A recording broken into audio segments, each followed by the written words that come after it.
Hey there, friends, and welcome back to another 3-Minute Thoughts. My name is Derek, and in the next 3 minutes, we're going to take a look at Deuteronomy 24 through 27, where we're going to focus on justice, mercy, and a call for covenant faithfulness. In chapter 24, Moses continues laying out compassionate laws that protect the vulnerable. If a man divorces his wife, he's not allowed to remarry her if she's been married to someone else in between.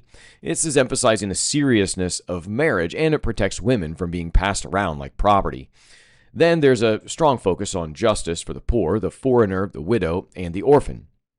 If you lend someone money, don't take what they need to live as collateral. Don't go into their house demanding repayment, rather show respect. Workers must be paid promptly, and no one should be punished for someone else's sins. When you harvest, leave the extra for those in need. That's called the gleanings. These laws show a God who cares about dignity and generosity. By the way, those gleanings are going to come up in a later portion in the book of Ruth as a very important part of life. All right, chapter 25 is going to continue this theme of justice. If two people have a dispute, the judge must give a fair verdict, and if punishment is required, it must be measured, never more than 40 lashes.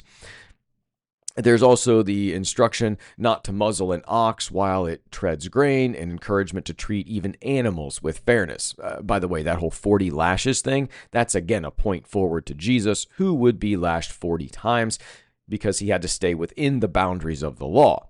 All right, so then chapter 26, we're going to skip ahead here. In chapter 26, Moses calls the people to remember God's faithfulness when they settle in a new land.